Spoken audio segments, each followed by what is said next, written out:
Well, good evening, and I'd like to take this opportunity to welcome you all for joining us here at the Press Club. My name is Professor Mary Leary, and I'm a professor at the Catholic University of America, and we're really glad that so many of you just took time from your work, and I'm looking around the room, I see so many of you work in this area to come and talk about what we consider at Catholic University one of the pressing issues of our generation. Today's discussion is the fourth in a series of presentations put on by Catholic University entitled Critical Insights in the Law and Law Practice, Ethical and Moral Responsibilities. And I can think of no topic that touches on the intersection of ethical, moral responsibilities and the law other than what the Holy See refers to as a shocking offense against human dignity, a grave violation against fundamental human rights, specifically human trafficking and modern-day slavery. The State Department conservatively estimates that over 12 million people worldwide are trafficked each year. And these people are trafficked and held in compelled service, forced labor, sex trafficking, bonded labor, debt bondage, and involuntary domestic servitude. The United Nations has, in some of its estimates, indicated that the trafficking industry generates global annual profits of over $31 billion a year. Modern trends indicate we are witnessing what's been referred to as the feminization of trafficking, with over half the victims being women and children. And regarding this subgroup, the topic of our discussion today, children, UNICEF has documented the global demand for children for both cheap labor and sexual exploitation has resulted in their conservative estimate of approximately 2 million children subjected to prostitution. To put that number in perspective, one study estimates that every 2 minutes a child is prepared for sexual exploitation, meaning that in the time that we are done talking today, 45 more children will have been through that.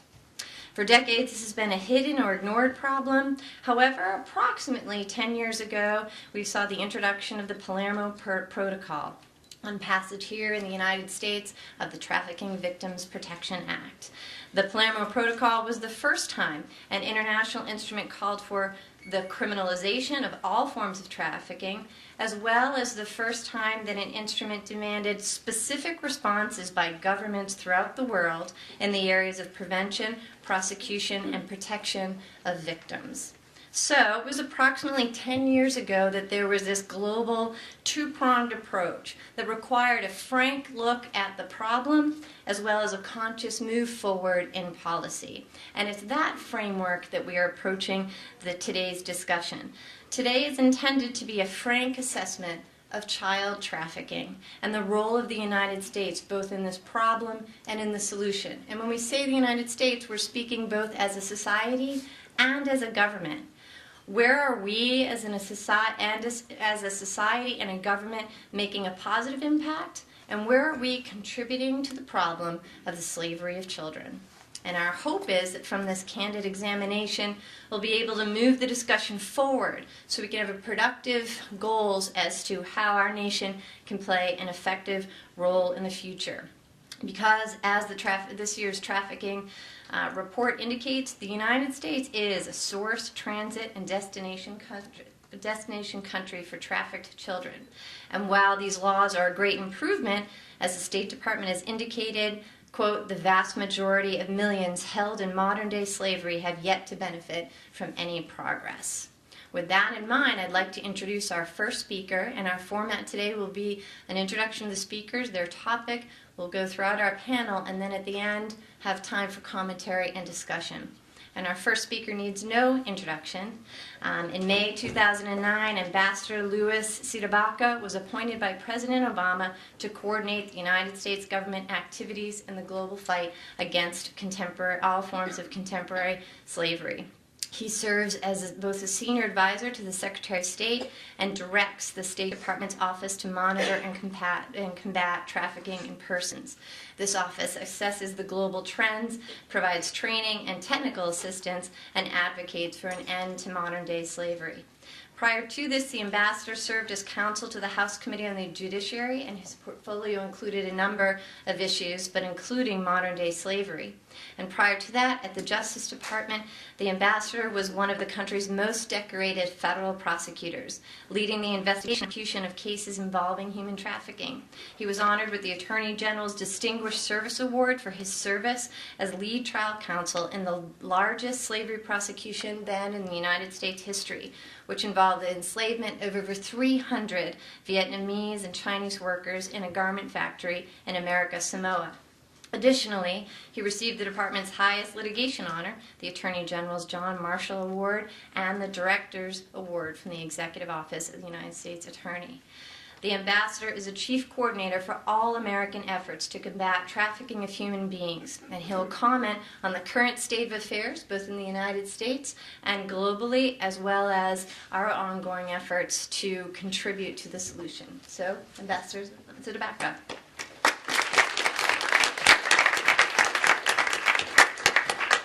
Thank you, Professor Leary, and thank you to Catholic University for inviting me and for bringing together this panel. I think it's a real treat for everybody, hopefully, today. The folks that are on this panel represent a lot of thought, a lot of experience, and really the cutting edge from whether it's work in the courtrooms, work out in the victims community, the day-to-day advocacy, and the real thought that we need to do in order to take a crack at this. And I think, for one thing, I know that Ann Milgram's here because my name tag actually doesn't say Ambassador CdeBaca, it says Ambassador Sweet Lou CdeBaca. So it's nice to know that Ann's on the panel with me. Since I'm launching us down this path, I want to talk a little bit about what we mean, maybe set the stage as far as what we mean when we're talking about this problem of human trafficking or modern slavery. Trafficking persons, it's a term that many people maybe think that they know what it is because it sounds like moving people. And yet, for the last 10 years, following the successful negotiation of what we call the Palermo Protocol, the United Nations protocol to suppress the trafficking of persons, the term trafficking has really meant instead all of the activities involved in reducing someone or holding them in a condition of compelled service. Actually pretty easily to sum it up in the two-word description, modern slavery. It's very interesting to work in an administration that came in as an agent of change on so many things, and to say that one of the first priorities for us was to continue and intensify the work of the Bush administration. That might not be the same thing that you'd hear from every one of the presidential appointees, but in my case, that's certainly what we were looking at. As we looked at how do we deal with slavery in the year 2009 when we were coming in during the transition. Now, this is an issue that really came to light and was given new meaning and new approaches in the Clinton administration. I'm going to embarrass him because the leader of that during the Clinton administration, Steve Warnock, who's with us today. And in the Bush administration, transitioning that and making sure that it could grow. This is something that we've seen from Clinton to Bush to Obama, not just administrations, but presidents who have taken this personally and have taken this seriously. And how can you not if you sit in that office? How can you not if you sit in the chair and behind the desk that Abraham Lincoln and others, Ulysses Grant, who actually, when he was president, his administration had to defend the newly free slaves and make sure that they weren't re-enslaved in the years after the Civil War. How do you do that job without thinking about slavery? Well, I think that if we think about this as a historical artifact, you can do that job, or you can do any government job, and say, well, slavery's not my problem, other than when I'm getting ready for a history test back when I was in school. And yet, not just here in the United States, but around the world, the organization Free the Slaves, which goes to the higher end of the spectrum, basically it's 13 to 27 million, which my statistics friends tells me is not really the way that you're supposed to estimate things, because that's a very broad estimate. But the Free the Slaves folks include certain forms of bonded labor in there, and they look at 27 million. And if that's the number, and I think it probably is, we're talking about more people as a raw number enslaved today than ever were in history.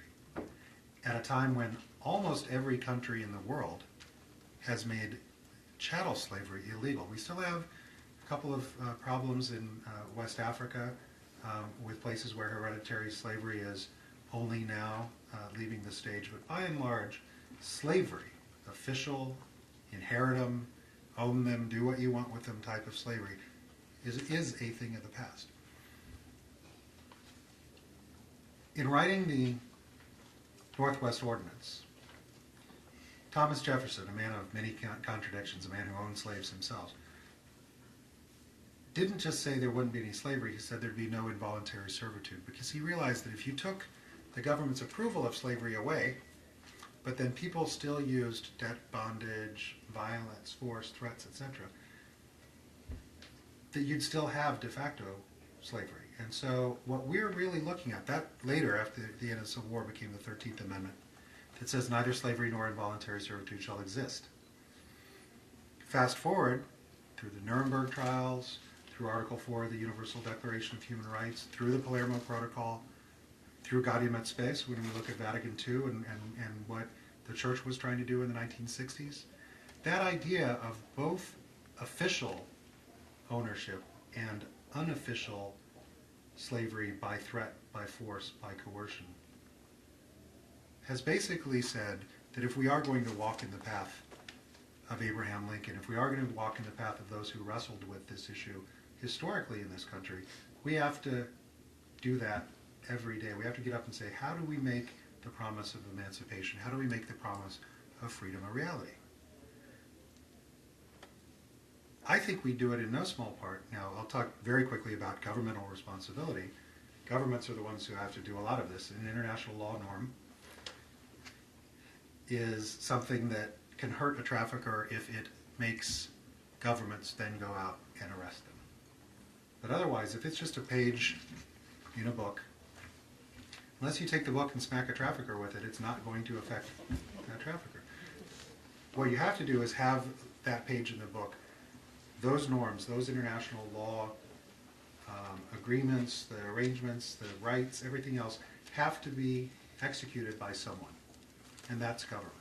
So every year we put together a report where we look at what governments around the world are doing. I encourage everybody to come to visit us on the State Department website. We're looking at I think we're up to about 180 countries, so 14 to go. But I think that some of the tiny countries we may well never see on the report, because there are some places that, even if they do have a trafficking problem, Andorra, for instance, it's going to be hard to really figure out what happens, because there's more people enslaved in the city of Mumbai than there are citizens of Andorra. So how do we then look at 194 countries in the world, some with a trafficking problem in the millions and some with the trafficking problems in the ones and twos, and come up with some standards? Well, I think that those standards are actually pretty easy. It comes back to the Article 4 of the Universal Declaration. No one shall be enslaved or held in involuntary servitude. Doesn't matter how big the country is, it doesn't matter how small the country is. No one shall be enslaved. But again, how do we then take that and put it out into the world? I think we do that in some ways, systems, laws, programs, a lot of things that I think we will hopefully talk about tonight. But one of the things that I'd like to suggest is that we make that go out in the world by asking questions. Asking questions of government, but also by asking questions of ourselves. And there are questions that I go around, I give speeches like this, and I tell people to ask, and then I realize by noon on most days that I haven't asked them of my own self. Who did I drink that morning? Was this chocolate picked by a child slave in West Africa? I can almost guarantee you that if it was chocolate, it probably was. And yet, I eat it and I don't ask the question. Everyone in the room is wearing clothes, which is good. It's always a good panel when that starts with. But few of us probably asked, was it a child in Uzbekistan or Tajikistan or in Western China who picked the cotton at risk of being punished if they refused? You pick up the newspaper and you see ads for spas, or you drive by a strip club. And it's not enough to just say, well, I didn't go in there. I'm not going to the strip club today. It's that asking the question of, are they okay? Are those people somebody who needs my help? So I think that that's one of the things that we do, not just when we're thinking about kind of what are the big policy things, but thinking about our individual lives. Now we're working on a project that's not ready for prime time, but I'll show a little ankle on it, which is hard because I always work elements. But we're working on a project with the folks out at Berkeley and Lawrence Livermore and all those brainiacs out there who are doing all the math on how do you get to the point of figuring out what your own individual slavery footprint is. They have that for global warming. You can go and put in the, I drive a car that gets X number of, I think you can just say what model of car and they have it all in there and it'll pop out what your carbon footprint is. I think that we need to start asking that question. What's my own slavery footprint? I'm the one who's on your behalf supposed to be fighting this and I have no idea what my slavery footprint is. And if I go, then it's a little presumptuous of me to come in and ask you to know, but I can certainly ask you to start helping me ask that question. So I think that that's one of the things that we have to look at, because at the end of the day, it's going to take consumer, whether the consumer is each of us individually or, in the case of the U.S. government, the biggest consumer. All of us could decide that we weren't going to eat shrimp that was caught by enslaved men in the Southeast Asia fishery. All those Burmese and Cambodian refugees who end up on these horrible slave boats operating out of southern Thailand. Every one of us could do that. And the Department of Defense would still buy shrimp by the ton tomorrow. So we have to look at the government as to those same questions.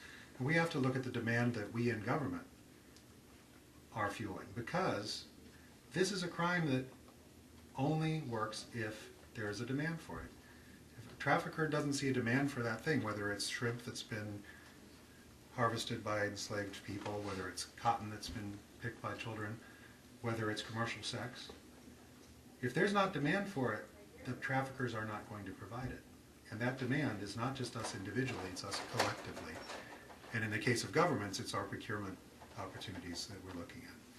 So again, it's not enough to just not be the person who beat up the people who worked for you. It's not enough to not be the person who's buying sex. It's asking those questions. It's being part of the cultural change that we need. And at the end of the day, in many ways, when it comes to sex trafficking, and especially child sex trafficking, it's that cultural change that'll take us from boys will be boys to real men don't buy sex. I want to talk very briefly about why what sounds kind of like a ways to live a purer life pep talk is actually foreign policy, because while I coordinate across the government, I'm located at the State Department and I do interact with countries around the world. And some people ask me, why is this foreign policy? Doesn't this get in the way of our, and you can fill in the blank, nuclear deal with so-and-so, or our need to base our ships there, or our trade agreement, or, again, fill in the blank. And I think that it's actually a pretty easy answer, because foreign policy doesn't exist simply to increase our stature in the world, or to protect our borders, or to protect our people. Foreign policy is something, especially for the United States, that exists, and all of those mechanisms exist for us to be able to make the argument about our values. I was in Tunis last week. It's about 9 weeks since the revolution. The streets are still full of barbed wire, guys with guns walking around. The army is the most trusted institution because the police were the ones who were keeping everyone down. And I met with a group of folks who had been in government, dedicated civil servants, who had been ordered by the Ben Ali government not to admit publicly that there was a trafficking problem when the dictator was in control, because it didn't fit his vision of what Tunisia was. Remember, Tunisia was supposed to be the European country in North Africa, and anything that got in the way of that vision, anything that got in the way of the tourists, was something that Ben Ali was not going to allow. Now, what was interesting to me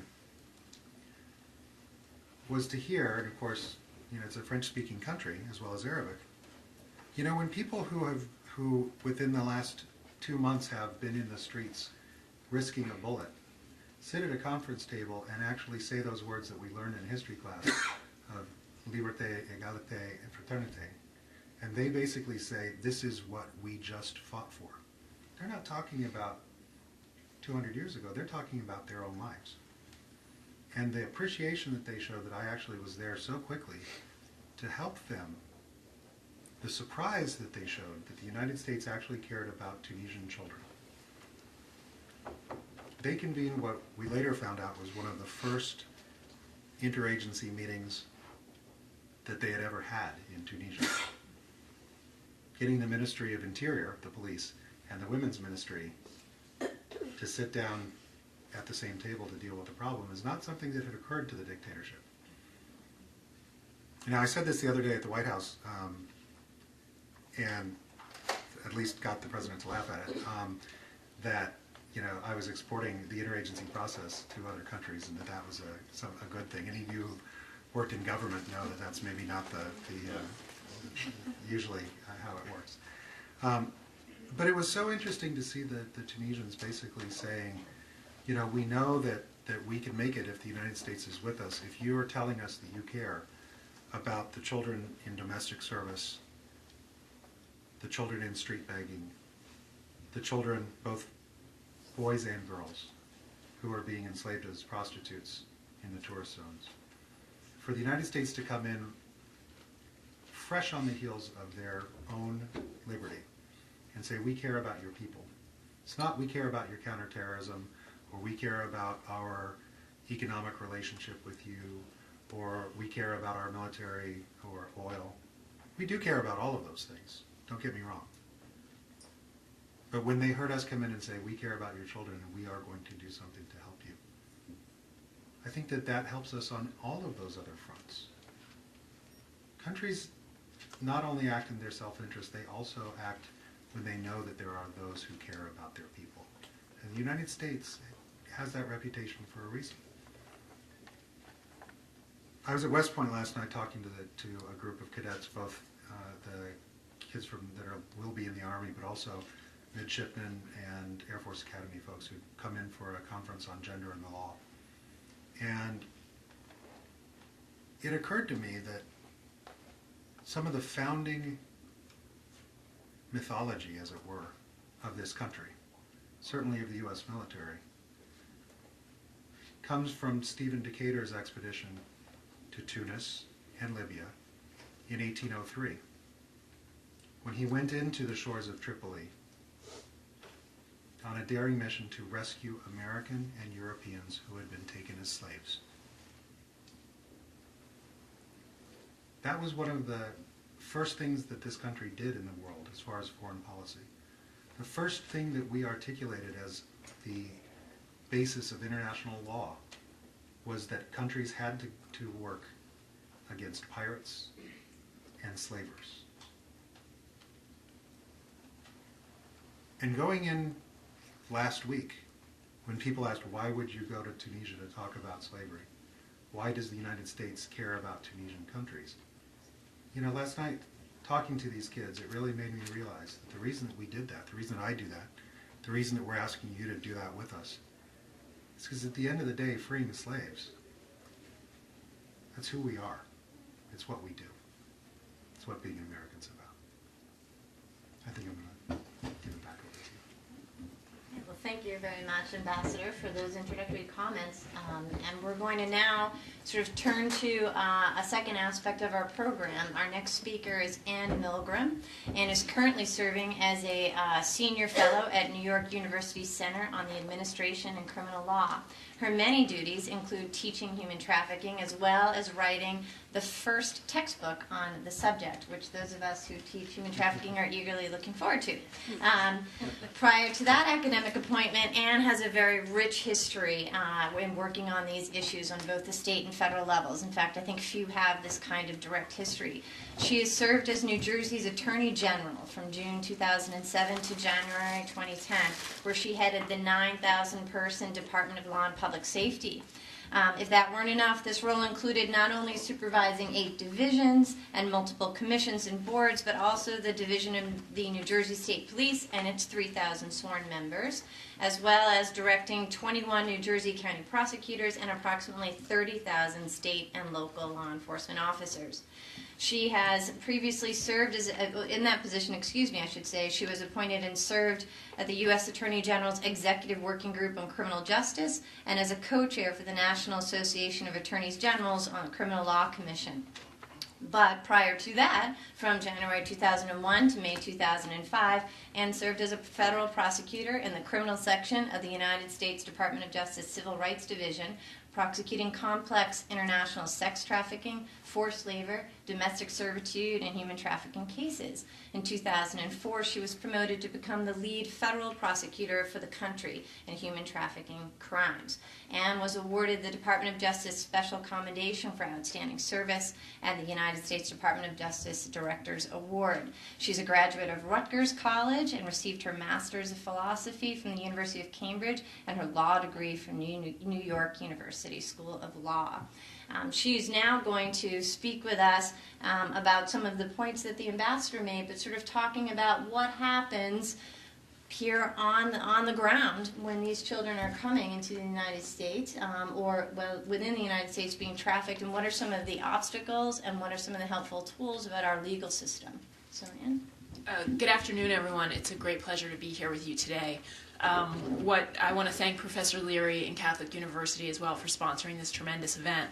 And before I start to talk about the substance of the day, I would add one thing that Professor Leary didn't mention, which is that my mentor and the person who gave me the first human trafficking case in my career is the gentleman sitting at the end of the table, Ambassador CdeBaca, who's been a great friend and mentor, and that's why I call him Sweet Lou. I now call him Ambassador Sweet Lou, but that's the But I consider it a great accident in my career that I was walking down the hallway one day when the ambassador said, "Hey, would you like to do a human trafficking case?" And I think that really did change in many ways the course of my professional career, and so I'm deeply, deeply grateful. I teach a class at NYU right now. I teach second and third year students who are all very eager to work on human trafficking. And yesterday, one of my 2 partners from the United States versus Coretto case in Brooklyn, the other one is sitting in the back row here today with us, Monica Ryan, but the other one came to teach my class with me. And so we started talking about human trafficking cases. And we started talking about human trafficking cases in New York. And frankly, there are a lot of them.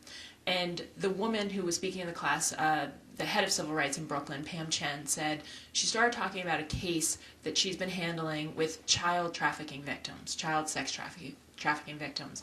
And she told me a story that I want to tell you because it reminded me of why we all do the work we do. And it also reminded me of something I sometimes need to remind myself, which is that behind every single number and every single statistic is a child or a woman or a man or a person who is a survivor of human trafficking and has been a victim of human trafficking.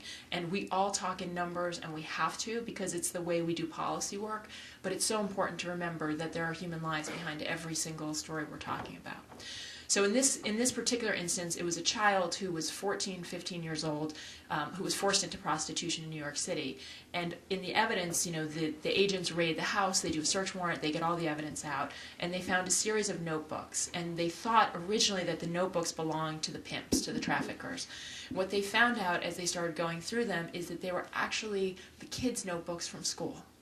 And one of them was a notebook, it was a science class. And so the right side of the notebook was all the child's science homework and all the notes on science, and the left side were all the times that she'd been forced to engage in acts of prostitution and comments, I love my daddy, I hate my daddy, referring to the pimp.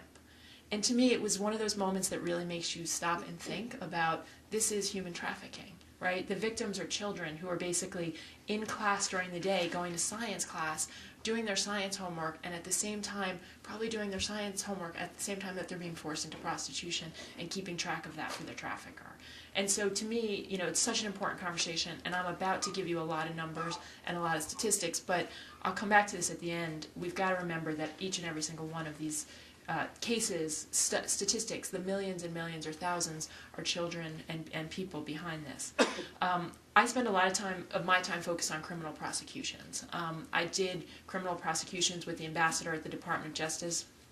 I did 2 of the first major sex trafficking cases in the country, and I tried the second case ever to go to trial in the country on forced labor, and spent a lot of time working with the ambassador writing the jury instructions, which were ultimately upheld, but was obviously a subject of a lot of dispute and debate.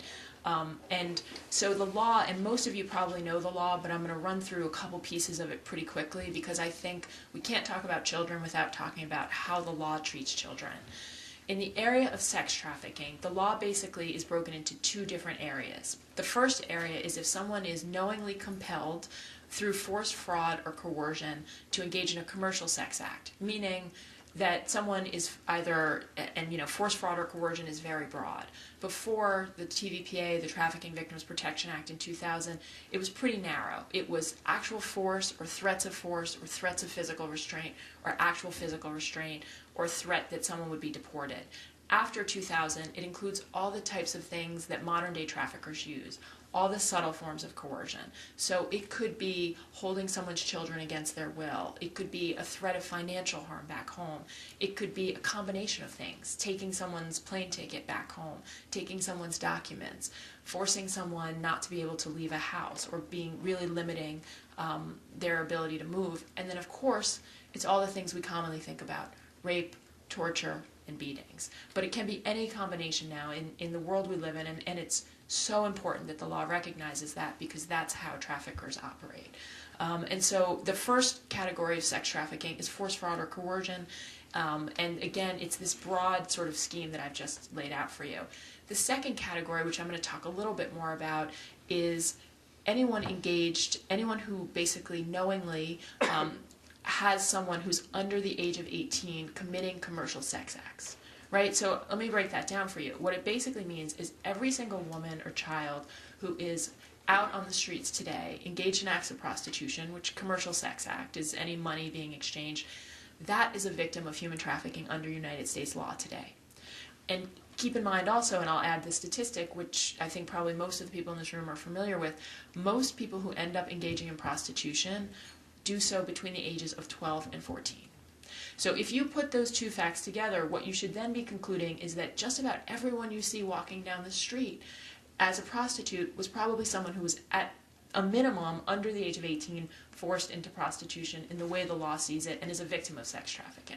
And that should give you some scope of how big a problem this is in the United States of America today.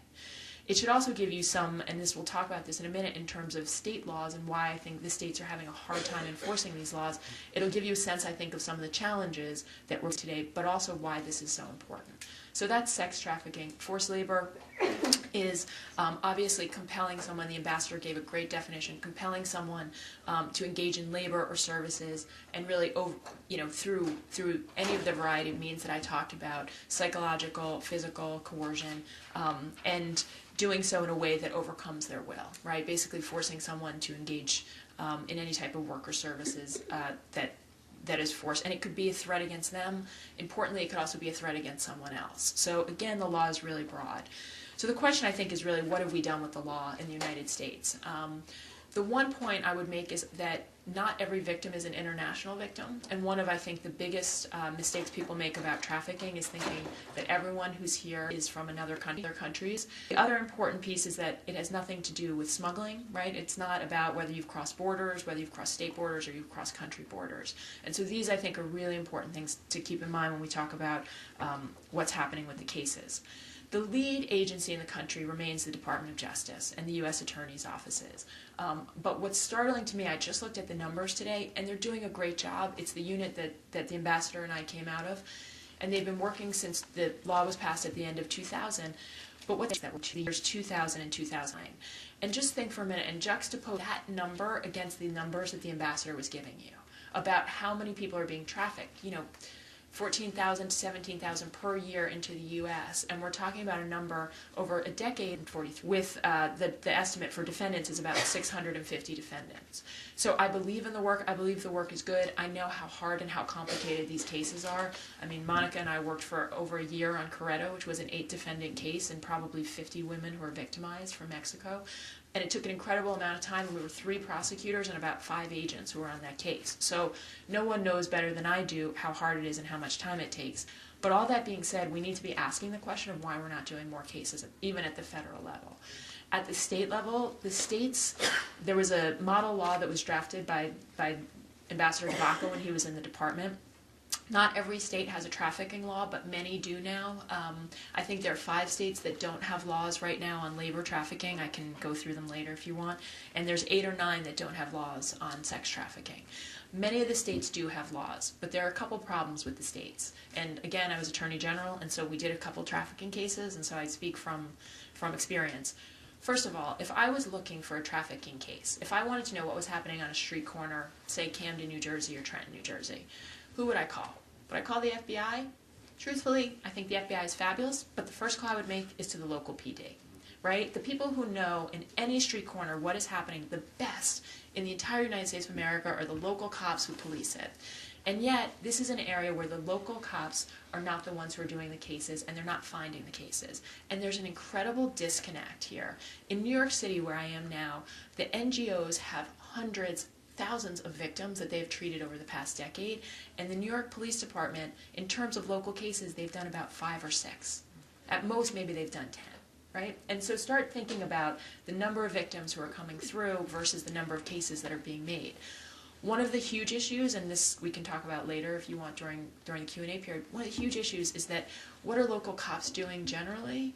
They're out there making arrests for prostitution, right? And so a lot of the people they're arresting are often underage women who would be victims under the federal system, but under many state laws are not actually victims. But they're also, even if they're over the age of 18, the difficulty is if you have vice cops that are out there, and I can tell you having run police departments, their job is to do vice arrests. Their job is not to look for trafficking victims. And so the whole idea of how we're approaching this is something we need to really think about in the state and local level, because it's just not happening. It's just not happening. And even in a place like New York, where I think the police department is fantastic, and I think they do an incredible job, we have to do better. And so the number of cases, New Jersey, we did 2 in 4 years. Right? And New Jersey, someone called me from the Department of Justice one day and said, wow, you guys are doing a great job. And I kept thinking, we're not doing a great job, right? Why are we not being able to find more cases? And why are we not doing more cases? But I think that these are all really, really important things to think about. I want to turn it over in a second because I think there are a lot of really interesting things to talk about, and I don't want to, we could all spend hours on the subject. But I want to leave you with a couple thoughts. And one is that I think structural problems need structural solutions. And this is an area where I think a lot of people are looking for those solutions, and it's really important to change the way not only the public thinks about human trafficking, but the way local law enforcement thinks about human trafficking.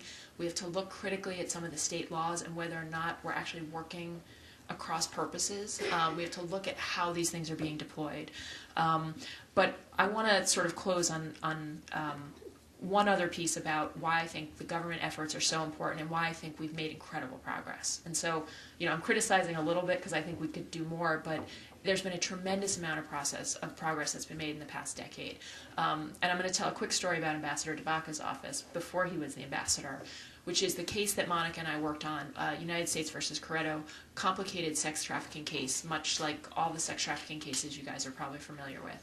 After 4 weeks with the victims, we were still not getting all the true answers. And what we realized at some point was that all the victims' children were being held in Mexico by the defendants. And so they sat across from whether it was me or Monica or my other trial partner, and they were making this calculation of whether they should trust us more than they feared the trafficker. And keep in mind, law enforcement, they were not comfortable and confident in law enforcement in Mexico. They didn't know us at all, and their kids were being held by the defendant's mother in Mexico. And so when you think about how far someone has to come to be able to be comfortable telling you the truth and cooperating with the U.S. government, I mean, it was heroic what these women ultimately did. We went to Mexico, and the Mexicans every day, and this is a long time ago, and a lot has changed, But every day we said we want to go to Tenancingo. We want to go because we know there are other victims out there. And every day we got CC Claro. Yes, yes, of course. And then one day there were no SUVs, although when we went to the basement there was nothing but SUVs. And then the next day the weather was bad and it was beautiful and sunny out. And so after about a week we realized they don't really want to take us there, right? Like, they don't really want us to make this case. They don't really, it took us a while to figure this out, but finally we were like, something's up, and we didn't get there, right? So we went to Mexico. We spent a whole week, and we never got to where we knew there were additional victims. So we came back, and I called someone who was in the tip office at the time, and within 1 week, the head of Mexican human trafficking had personally called to invite us back down. And we went back down. We were ultimately able to get, with the assistance of the Trafficking in Persons Office, we were able to hire a lawyer, and we were able to get the kids, 4 of the 5 children. We're still working on the 5th child. 4 of the 5 kids came out of custody the day of the defendant's custody, the day trial was supposed to start. And they're all here in the U.S. with the victims now. And I think that's a true story of the success that the government has been able to have in a way that really, changed people's lives. So, thank you. We're going to do a little switch here in our attempt to comprehensively cover this issue in 90 minutes. We've heard some great sort of 30,000 foot level talks about, as individuals, what we can be doing, what we need to be thinking about, questions we need to be asking, as well as structural issues as well. Now we're going to turn to a more international perspective. Often we as Americans don't appreciate the effect of our actions around the world, as the ambassador has pointed out. And Peggy Healy is going to speak to us a little bit from the perspective of some of the children who are trafficked throughout the world, specifically in the Americas. Peggy Healy is a Senior Vice President for Latin America of Covenant House International. Many of us here in Washington are familiar with Covenant House because there is a branch, and some of her colleagues are here doing tremendous work for the children in our city. But Covenant House, a lot of people don't appreciate this, is the largest privately funded industry for homeless, throwaway, and runaway children in the Americas. Peggy has lived and worked in Central America for over a decade and has over 30 years' experience working with children in the Americas. As an attorney, she's worked with ECPAT, Interpol, the FBI on commercial sexual exploitation, and has taught human rights law as an adjunct professor of another Catholic law school, Fordham Law School. Which shall remain unnamed. That's right, exactly right. She's going to speak with us about some of these realities that children face, both domestically and abroad. Peggy? Thank you so much. I really do want to thank Catholic University, particularly you, Mary Leary, and Catholic University for taking this topic and for bringing it to the attention and for making a space for this here in DC and through the people here in much wider areas. This is not only a tremendously important legal issue, but it's a tremendously important moral issue, and to take the leadership on this is something really important. I'm also delighted to be with all of you here in this panel who have done amazing things, each one in their own right. And particularly I'm very happy to be with so many of you in this room. I know that many, many of you, personally, as individuals, as NGOs, as lawyers, as professionals, as journalists, have worked and dedicated years of your life to this issue of trafficking. And so you bring to this room a tremendous amount of not only the energy that's required for us to do this, but the hope that is required for us to continue on. So I thank you for that. As Mary said, I work for Covenant House, have delighted to have the position of working with our 4 Latin America sites. Covenant House works here in the United States and in Canada in 22 cities, but we also work in 4 countries in Latin America, in Mexico, Guatemala, Nicaragua, and Honduras. And we've been there for the last 30 years. When we started in New York almost 40 years ago, we were working with trafficking victims, as you said, long before anybody called them trafficking victims. These were kids that were being pimped out on 42nd Street, and they were the center of the work that we did in New York. And now, throughout the world, wherever we are, and very particularly in Latin America, anti-trafficking efforts have become at the core and the heart of our mission. So I'm going to talk a little bit about their experience. And I really want to thank both of our speakers so far, because each one of them, Ambassador Sweet Luis CdeBaca and Ann Milgram, Attorney General Ann Milgram, have really, really set the stage for what I want to do as well. They've talked about the importance that what's behind each one of the statistics that we hear. And that's kind of what I want to try to do today with you. Because when I hear that between 12 and 27 million people exist in situations of slavery in this world, I can't take it in. I can't, my brain freezes, and I don't know how to let that into my heart. But in some way, which is so important to me every time I get to visit in Latin America and see the work that we're doing there, every one of those statistics becomes a story for me. And so I want to share some of those stories with you. We all know those statistics. One of the ones that Mary started off with, I think, or someone mentioned, is that UNICEF has reported that 2 million children are involved in global sex trade. 2 million children are involved in global sex trade. I don't know what to do with that. But what I do go to is about 6 months ago when I was in Nicaragua in our shelter there, I met 3 young Costa Rican children. And we will call them, their names are not real, but they will call them Scarlett, who's 14, and her sister Carla, who's about 11, and their younger sister, who was not yet 2. They were at our shelter because they were sent to us by the police in Nicaragua. A Nicaraguan mother had reported a child pornography ring. These children are being photographed for child pornography in Managua. And one of the children had managed to escape. A Nicaraguan mother went and reported to the police. The police asked us to take the 3 Costa Rican children in. They had only been there for a few days with us and really, really starting to feel a little bit safe when all of a sudden someone came, a Costa Rican young woman came claiming to be a member of the family and wanting to take them back to Costa Rica. And she indeed, when we investigated, was a member of the family. She was the 19-year-old older sister of these 3 children who had herself been a part of this ring and had been forced into it and now was acting on the part of the child pornography ring to come and reclaim these children. Luckily, with the investigation that we did and so on, obviously the children were not turned over and they remained in the shelter. But they give us this sense, when you see their faces and know their names, of what it means when we think about 2 million children. And then there's the statistics on Guatemala. It's really hard to take in.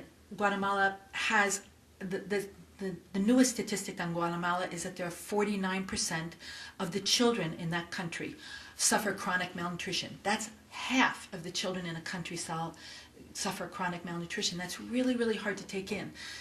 But the combination of the poverty that people live in, the combination of what, just think for a minute, just contrast that kind of poverty with what the human trafficking industry makes. We say it's $32 billion industry around the world, $32 billion industry.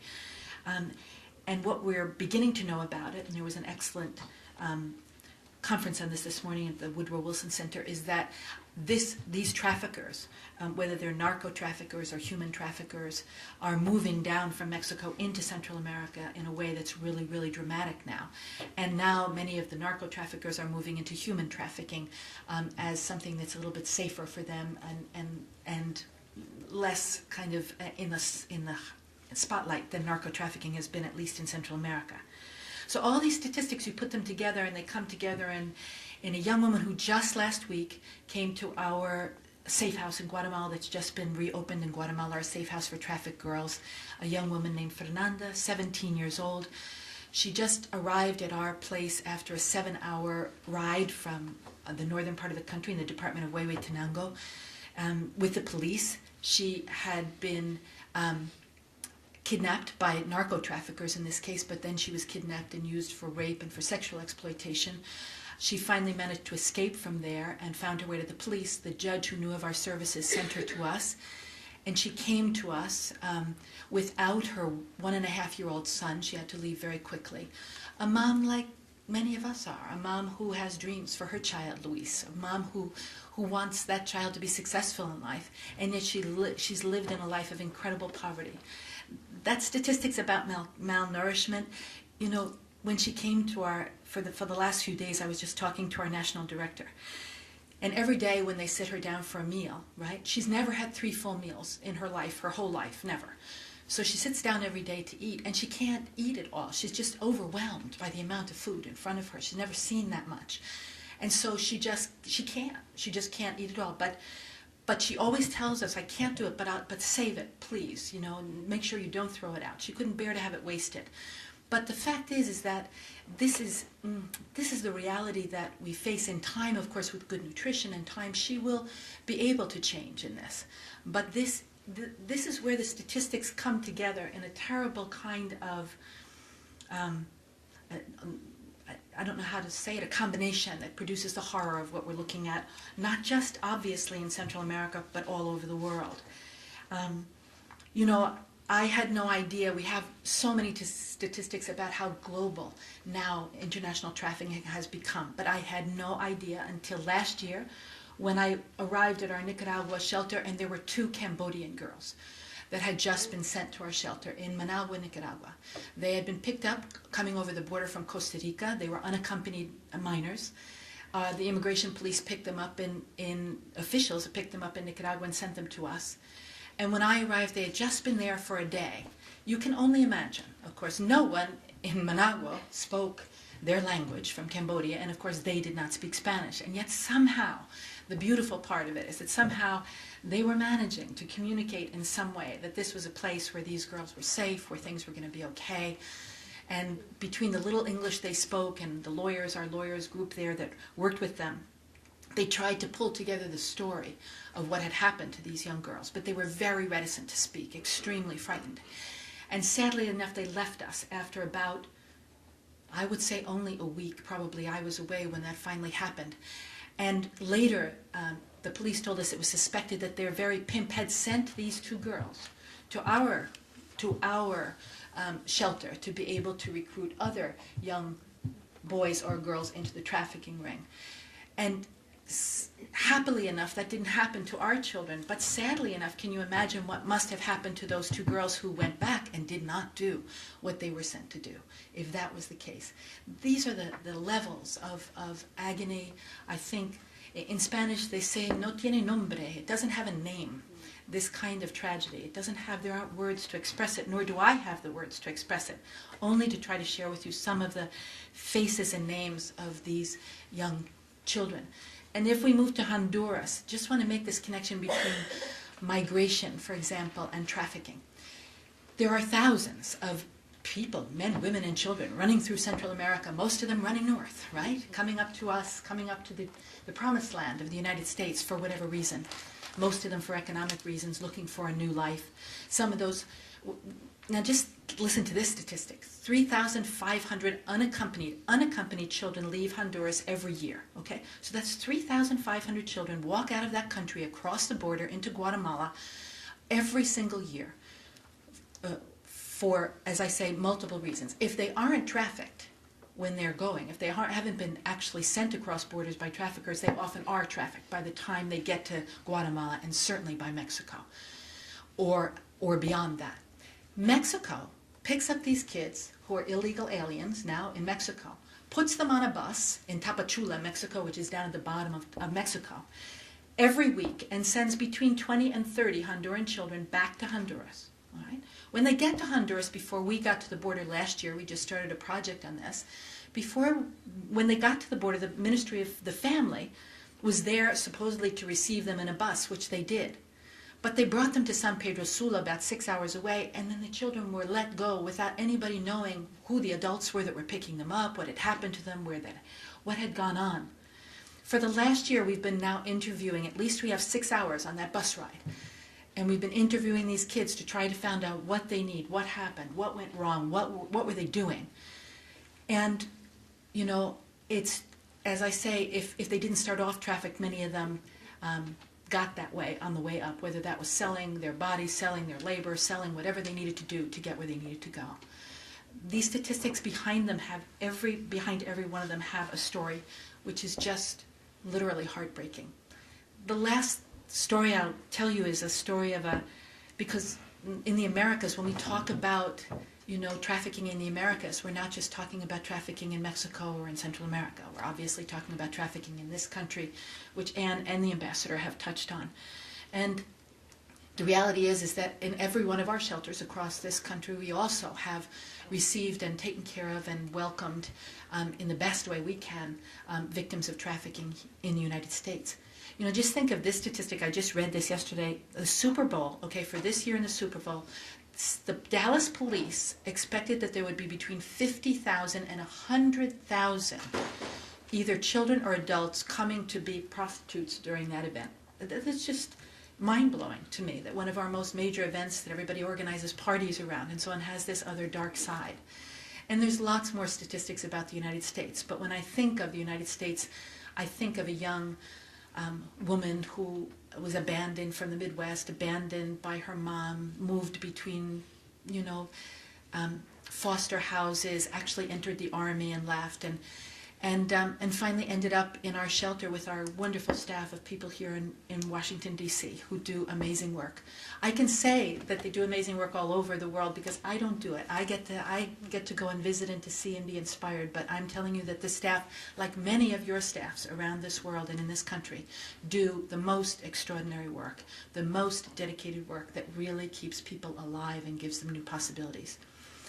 Anyway, when I think of her, you think of this young woman and you think, well, we don't know many kids like that, maybe that ran through foster homes. They're not like the kids I have or the kids we know.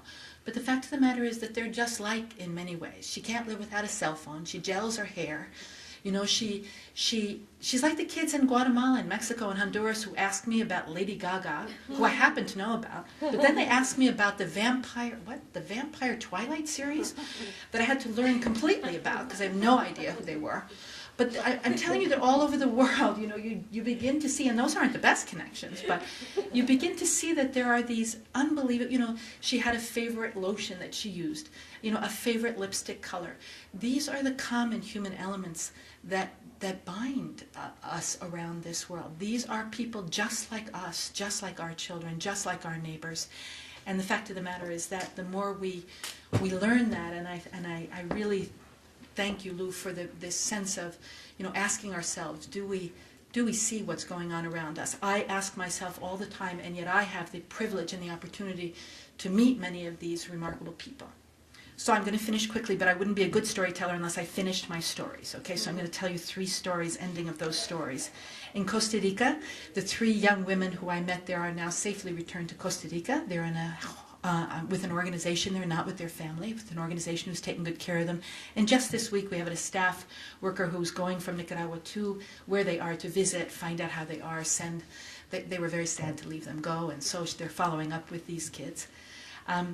In the case of the kids that we see from Honduras, we have returned of those children that have come across the border, hundreds of them over the last year, 800 and something, that we've interviewed or at least seen come over. We've been able to reunite at least a dozen with their families. About 40 of them have 43 have come to our shelter, and about 35 of them are still there, and they're doing reasonably well, moving ahead with their lives. These are kids who didn't have anywhere to return to. And the young woman in Washington, D.C., it ended up that she found a place of her own, and she ended up testifying to the Congress here in Washington, D.C., and helped the efforts to stop Craigslist from Johns and pimps and so on from using Craigslist for sexual exploitation. So these are grand stories. We need hope in what we do. The very last miracle story I'll tell you is about Nicaragua, and that is that one of the great things, we decided to go into a barrio that was really big with gangs and so on. The parents were sending their kids, keeping their kids home from school and sending them on the street. Here's labor trafficking. A guy was paying them a pittance, right, to send their kids to the street to work in the, at the intersections, and you see all over the world kids who are juggling and doing all sorts of amazing things. They're really talented. I mean, these kids are really amazingly talented. And so we started a sports program there, which was really great because they got uniforms and they had to go to school if they were in the sports program, but they got to play in a league and so on. Well, last year, 2 of these kids from this barrio got to go to Durban, South Africa with our team from Nicaragua, who got named to go to the Street Children's World Cup in Durban, South Africa. Can you imagine? Children from Nicaragua. We sent 9 girls and 2 boys. We had the only girl goalie in the whole competition from Nicaragua. And and these are kids that didn't even have birth certificates, hadn't even left Managua, and they got all the way to Durban, South Africa. And I happened to be in the barrio that day too, those kids that went to Durban, South Africa. And the trophy was passed around to every parent and to every child. Everybody touched it as if it was this proof to them that actually something could change, that actually something might change. We're banking on that change, and I think all of us here at this table and all of us in this room are banking on it together, and that gives me a tremendous amount of hope. Thank you. Thank you, Peggy, for giving us that international perspective and also reminding us the faces behind the victims and the faces behind the good work that people are doing, the folks at Covenant House, and again, so many of you in the room. Well, if you're like me, you're feeling a little bit overwhelmed now. It hasn't been a lot of good news, or it's been some good news. But the last panelist is going to hopefully direct our conversation a little bit to the future, a little bit to what can we be doing more, what direction should we be going in. And this gentleman is Corey Smith. Corey has been a longtime advocate for vulnerable populations by protecting human rights, immigrant rights, civil rights, and civil liberties through federal legislation, appropriation, and executive branch measures. Currently, Corey works for the private foundation Humanity United, and he serves as policy counsel for the Alliance to End Slavery and Trafficking, ATTEST, and so many of your coalition members are here in the room.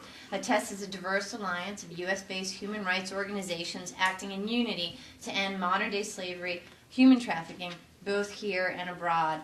Prior to this, Corey has served as the Executive Director and Advocacy Director for Enough, a project to end genocide and mass atrocities at the Center for the American Progress, and was the Deputy Campaign Manager for the Coalition for Comprehensive Immigration Reform.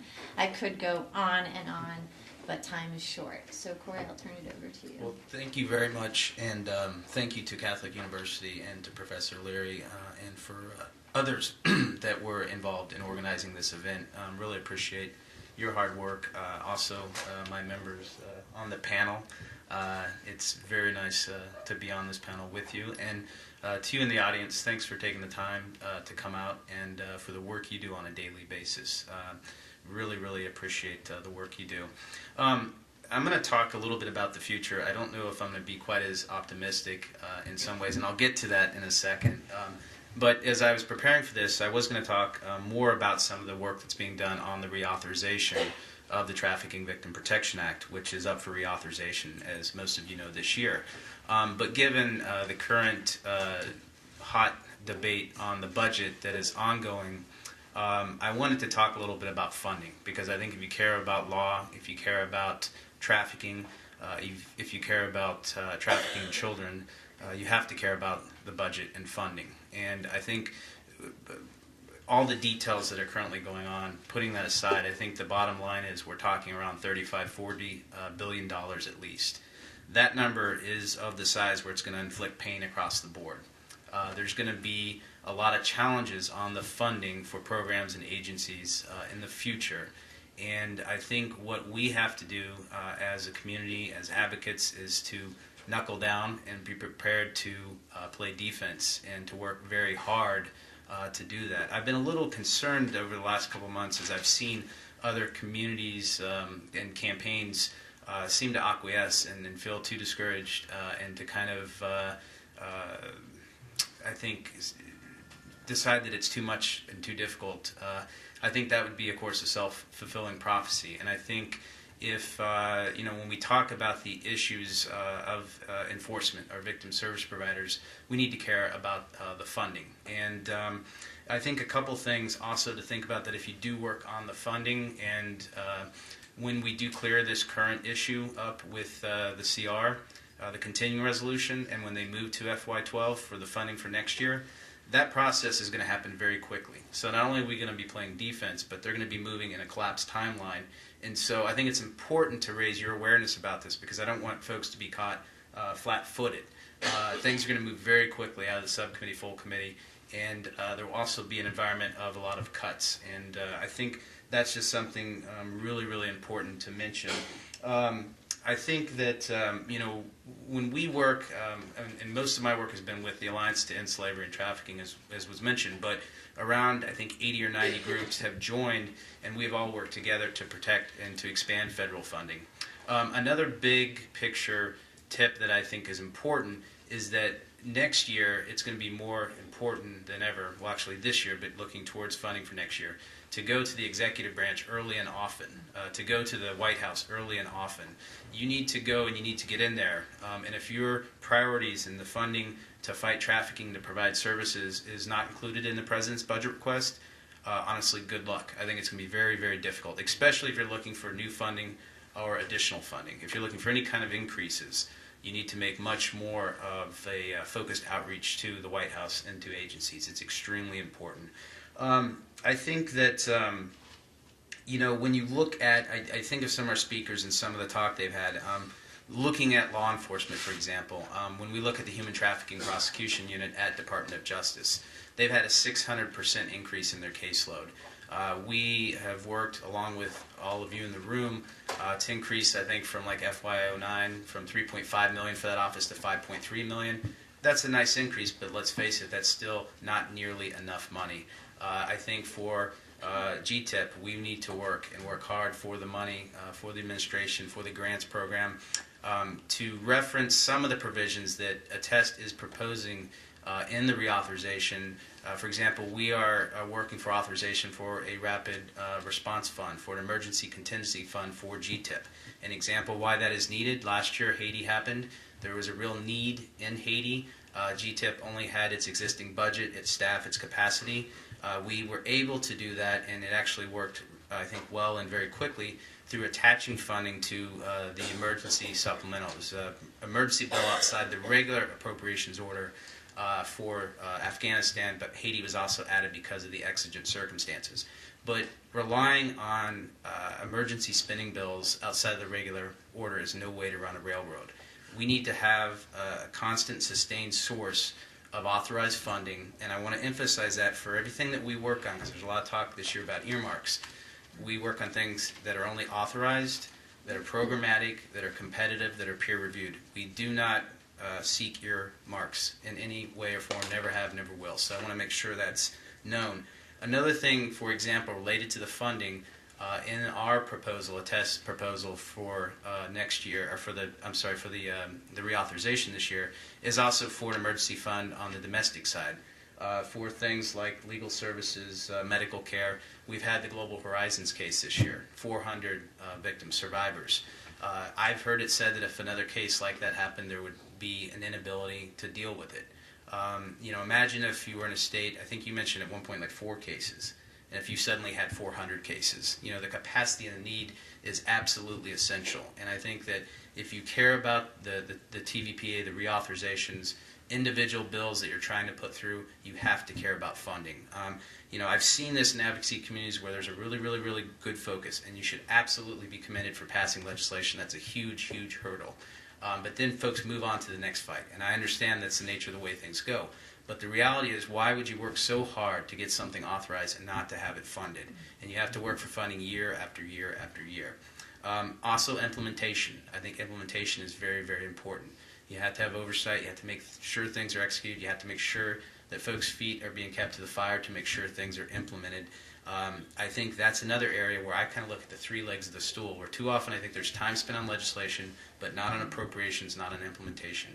And it's a disservice to the work that you work so hard to do, and again, commended to do work on legislation. I think we're all kind of fighting fires, doing defensive fights, little money, little budget, little capacity, but I just want to emphasize that also.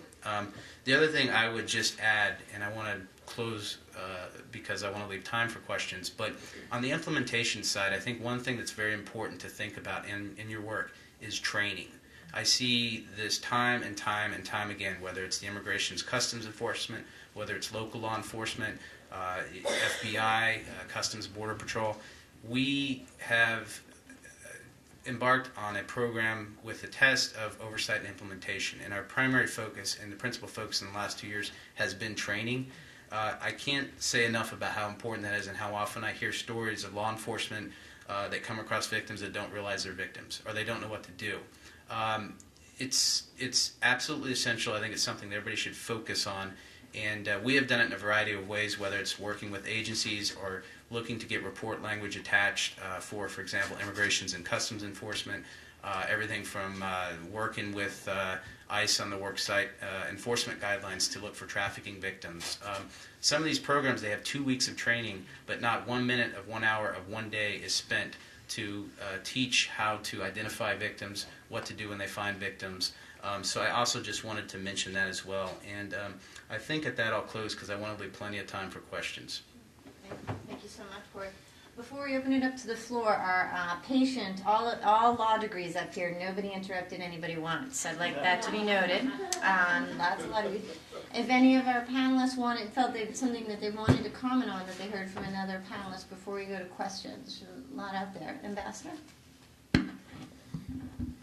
I'm going to limit myself to one comment, but it is the Uber comment, I think, that Professor Smith really teed up.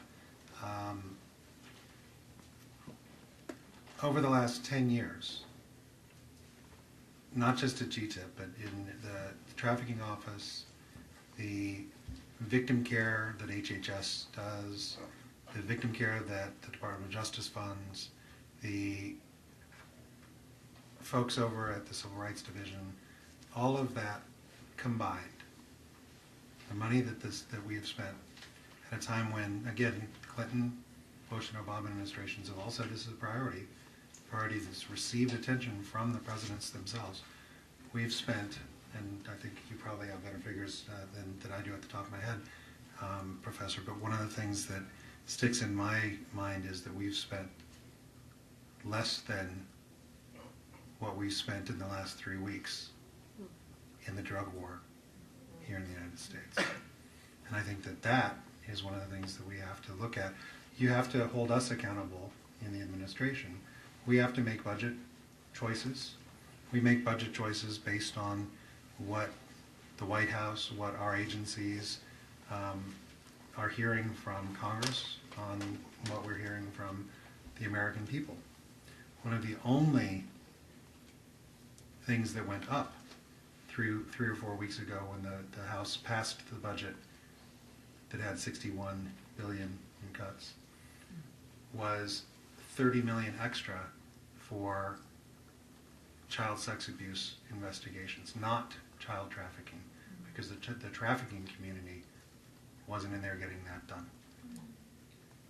And it's not a zero-sum game. It's not saying the National Center for Missing Exploitation should not get that money. They should be taken care of because of the important work they do.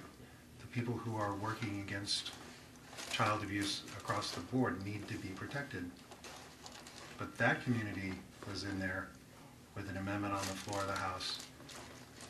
So this supposedly budget-cutting frenzy that happened that week, that one group of victims was taken out of it and actually given $30 million more. $30 million is almost twice as much money as I have to spend in the entire world in the next year.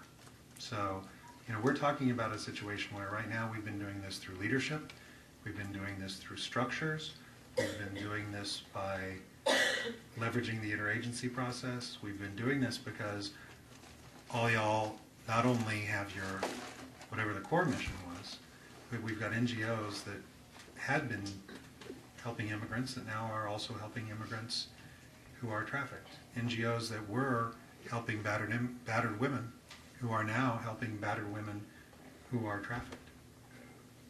That's very good, and that's gotten us for 10 years. But as far as whether that's sustainable is the big question. Peggy, did you say anything? The only other comment I wanted to, first of all, back that comment up, I was going to say something like that, but just very simply.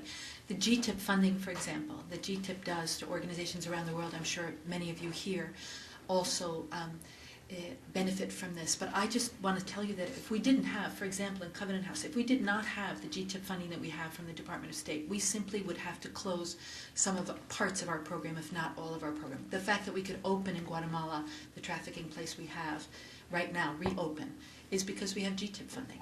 And so I just wanted to say, I just can't even tell you the importance of it, not only in the United States, I mean, around the world, to have this source of funding. and the other kinds of funding you spoke about as well that are just so key that all of us do what we can on them.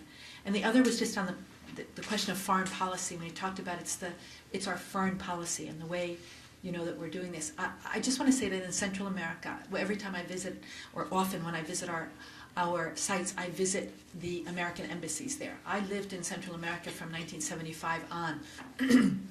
I'm one of those ancient souls that was there for a long time, and it wasn't every time that I felt particularly proud to be a U.S. citizen in that region because of many of our policies. But I can tell you now, when I visit, and I do, we have in each of these embassies a person responsible for human rights under Secretary Mike Posner, and we have a person that's responsible for trafficking as well under the ambassador. And these people are doing amazing work that would make any one of us here feel incredibly proud of what's going on.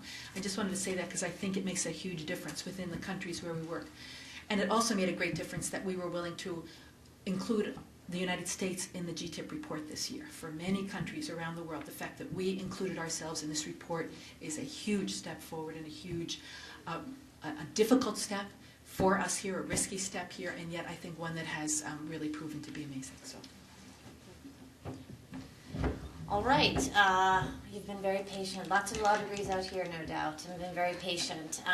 We have a lot of folks in the room, so I'd like to open it up to questions or comments. We have some excellent folks in the room, as we've all alluded to. I know Professor Ye is here, world expert probably in the area of East Asia trafficking, so if anyone has a comment, please feel free to share it. So if you state where you're from, your name, where you're from, and I'll try to repeat the questions so the microphone can pick it up. Yes, ma'am.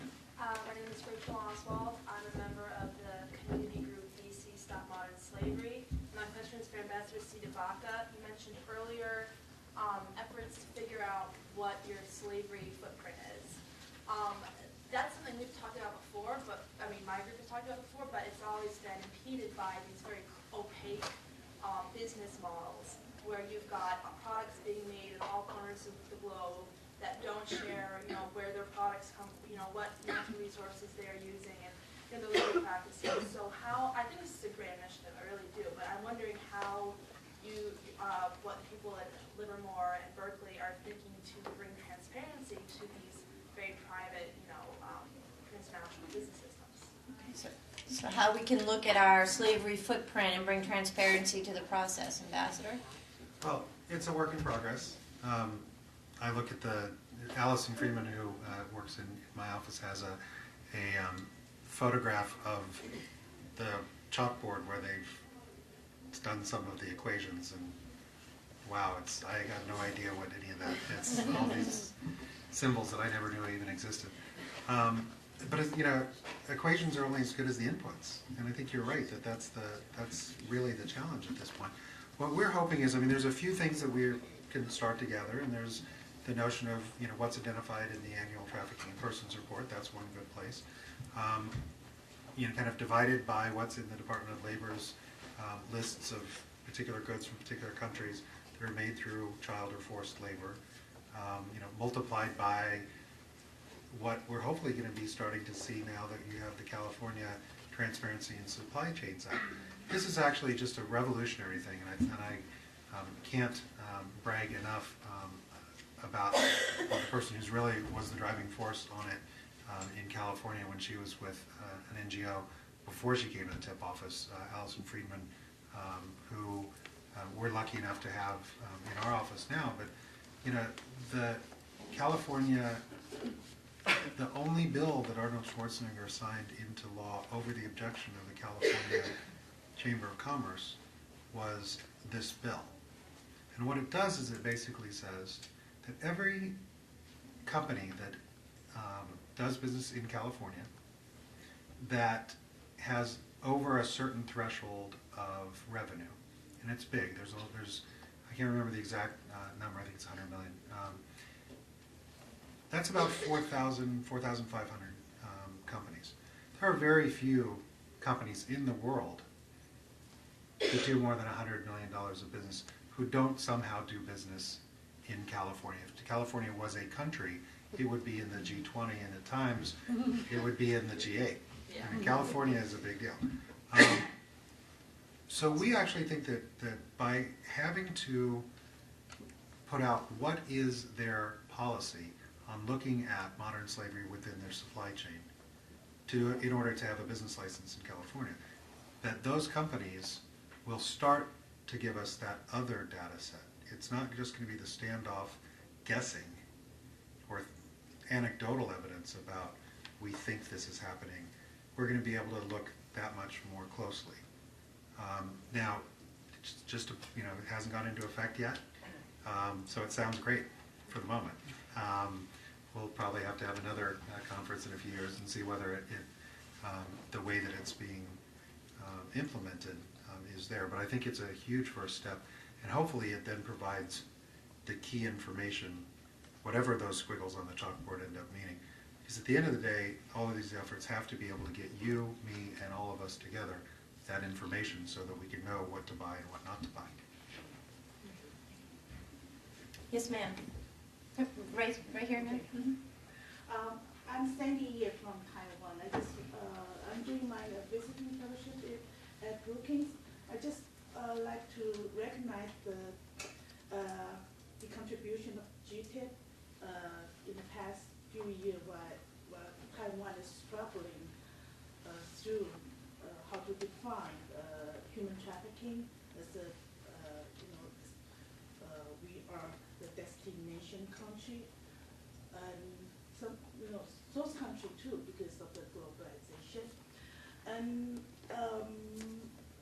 actually, I was in the Senate hearing this afternoon, and there are many countries that would complain about being placed at Tier 2 or Tier 2 watch list or Tier 3. And we had exactly the same similar experience in 2006, while we were not that familiar with the definition and and the best practices. But I think the TIP report published and collected by the State Department here actually help every country in the world to understand this, a path of the footprints, if you can improve yourself in solving your problem. And Ms. Milgram just mentioned that I was really surprised about the appallingly low number of cases prosecuted locally or in your country. I have to agree that capacity building is very important, and probably through more training or information or experience sharing. GTIP is very good in helping other countries. Perhaps you can help your counterpart. Thank you. Thank you. Are there any other questions? Yes, in the back. Good evening. It's a pleasure to be here today to see you, Ambassador, Professor Dilly, and Ms. Milgram, especially Ms. Milgram. I am from New Jersey. Right. Okay. And Wait, it always comes back to New Jersey somehow. I served on your New Jersey law enforcement human trafficking task force. I worked for the Camden County Prosecutor's Office. Great.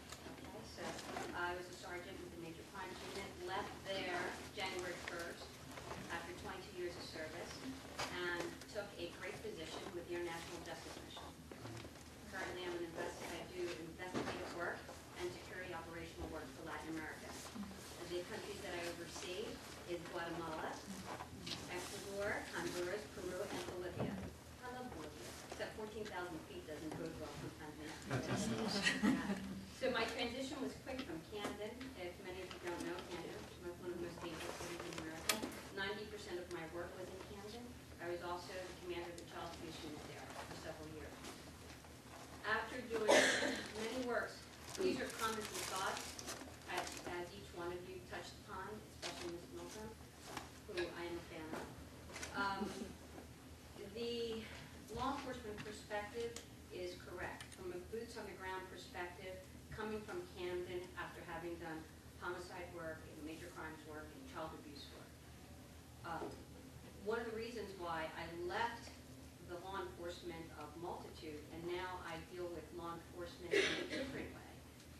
specificity with human trafficking work, with that lens in specific in mind in child abuse internationally, is because there is that strong need, and there are many people that are extremely passionate about it, including law enforcement people like myself.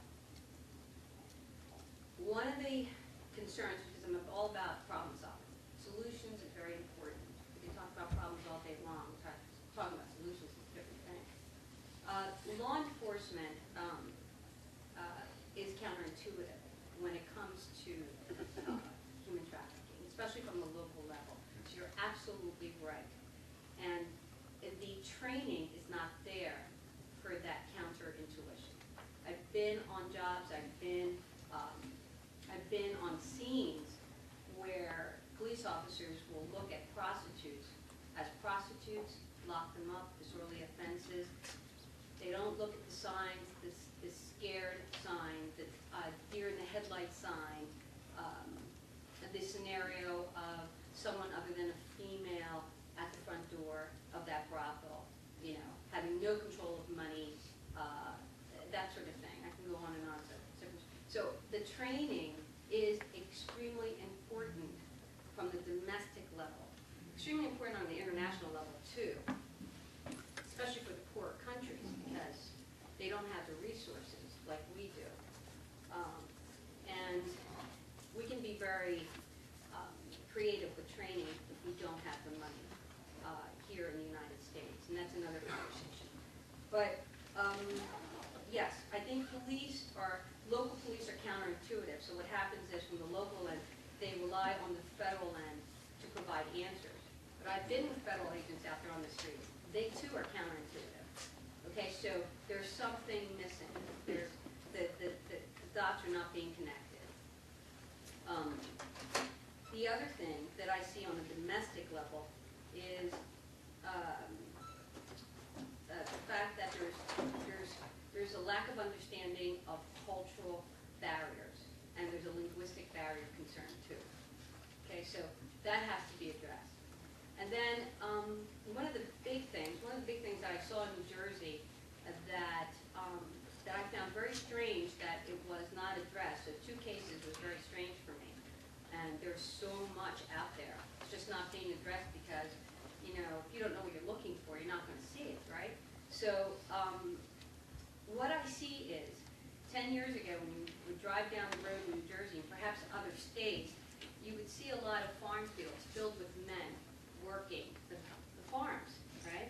Men that did not appear to be American, perhaps from Central America, perhaps from Mexico, from San Salvador. But now when you drive down the roads in New Jersey, you see a lot of women in the fields. One of the components of human trafficking is feminization and migration. Who's investigating that? That's a big problem because in Camden, right before I left, this past August, we had a situation where we had a woman on a farm that was there during the summer months who was being kept in a trailer and was being abused by the farm owner. So my thing is that, you know, these are signs that are being missed. So training is really important on the domestic level. And just quickly to add on the international level, because I've flown out to Bolivia twice, I haven't been to the other countries. I'm expected to go to San Salvador next month. I think that structural transformation, what you spoke of, Ms. Milgram, is really important. And I also think what you just said about capacity building is extremely important domestically and internationally.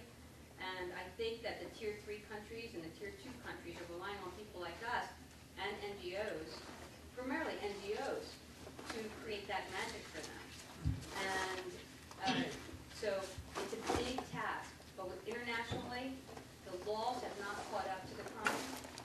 So if the laws are not catching up to the crime, it's going to be more and more difficult to resolve those matters. And the United States is a Tier 1 country, so obviously the laws are there. But those are just some thoughts and comments. Those are great points, and I think great points to sort of end on. I mean, I think we're hearing themes of partnership building, of catching up with the laws, of training, and of that combination of structural change and work as individuals. We opened up with the ambassador calling on us to think about the whole problem on an individual level, and we end with comments thinking about it on a structural funding level. And I would suggest it's a perfect way to look at it. On behalf of the Catholic University of America, I would like to thank all of our fantastic panelists for enlightening us on this issue. I'd like to thank all of you for attending, and I'd like to, I have this great quote to leave you with, but I'm not going to bore you with it. I'm going to leave you with this. If you're overwhelmed, if you're feeling like this is an unbelievably overwhelming problem, and it is, here's a little bit of hope. Sprinkled out this audience are a bunch of law students at the Catholic University of America, and probably other schools as well, who are 3 weeks out from exams, many of whom are first years and turned in their biggest paper of their academic career today. And they're here. And if that doesn't give those of you in the field hope that there are young, energetic people who want to work on this issue, who respect the dignity of human beings, I'm not sure what else will. So thank you all very much, and have a wonderful day.